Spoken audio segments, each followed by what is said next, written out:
Assalamu alaikum warahmatullah. Greetings, hello, salamat datang. It's raining outside, so if you can hear the pitter patter, we have rain in London. Okay, thanks very much for allowing me to share some quick thoughts on halal for your event. I'm going to read some of these off some notes that I made, so here goes. I want to focus on reputation for this video, and that's encapsulated in more detail in my recent book called Halal Branding. Now, I'm going to argue that we substitute reputation in a modern context with the word branding. In essence, branding is a strategic and concise means of expressing, amplifying, and controlling who you are, what you do, who you're associated with, and what you own. And you do that for competitive gains using a variety of communications methods and media, and those are collaborative and measurable. In the context of the halal industry, that means as a strategic brand portfolio, the architecture that we're designing consists of most likely a corporate brand linked to a product or service brand, an ingredient brand, which is fulfilled by halal certification logos, things like that, and the overall grounded blend of other factors like your national or regional identity, that of the founders, and other local customs. Now, if we drill down a bit further in more detail, organizations are Muslim or non-Muslim owned.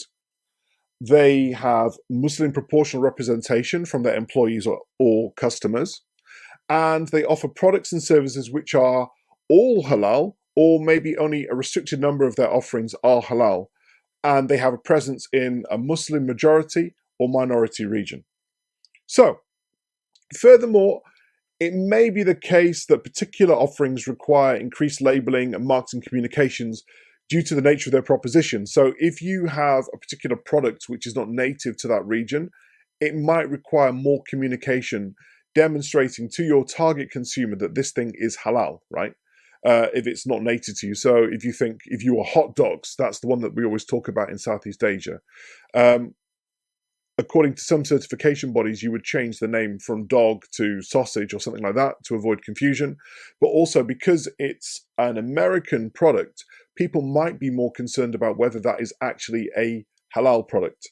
And even furthermore, they might be more concerned about what is the origin, who founded the company, what are their particular interests, are they Muslim friendly, do they respect and treat Muslims with dignity?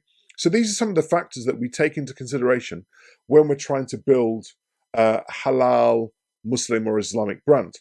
Now, having made this point, I want to go on to some other areas where I want to raise some questions and I want to give you kind of further food for thought, right? So, question number one, do we spend enough money and time on branding, which has become such an important aspect of business today? When I look at a lot of companies, organizations, certification bodies, governmental initiatives, you could argue that the reputational aspect linked to branding is still quite quiet. We could do a lot more to amplify all of the good things that we do. Next question. Have halal, Muslim or Islamic brands formulated enough of a presence towards being able to deliver strong, robust, stable, premium, compelling, attractive, unique, and identifiable propositions? In short, tell me what the top global brands are. Tell me what the top halal brands are. Tell me what the top Muslim brands are. Tell me what the top Islamic brands are. I still think there's a long way in terms of us raising the profile and reputation of what it is that we do, right? And following on from that, what's the future roadmap? Where do we want this all to go? Is it about providing just simply food for a quarter of the world's population and growing? Or is this about something where we can demonstrate the beauty of our faith? Is it about strengthening national ties? Is it about developing stronger GDP? The list can go on and on, but I want you to consider what is the purpose behind why we're doing all of these things. And in particular, linking that to the brand, because the brand is that visualized representation authentically of what it is that we do and we're about and the way that people can connect and find us. So now that I've made these observations, I want to drill down into some other things. And I'd like to remind you of two notable case examples that the Muslim civilization can be proud of.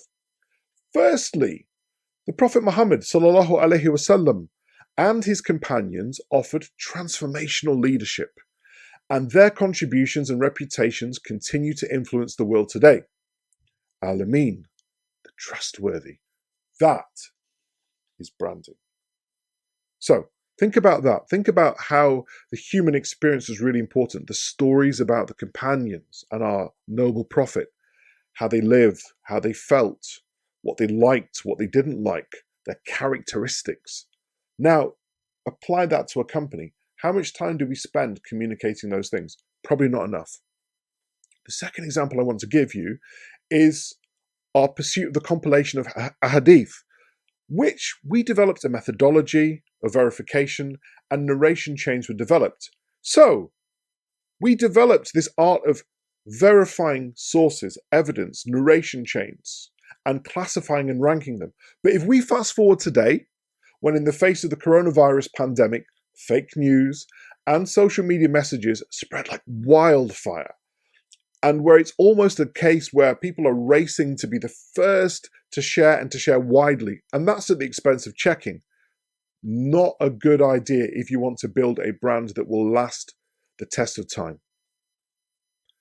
The other point that I want to make then is I want us to think carefully, and I want to encourage you to do so, about the long-term struggle in the pursuit of establishing stellar reputations. But in doing so, encourage you not to think about halal as simply providing the permissible.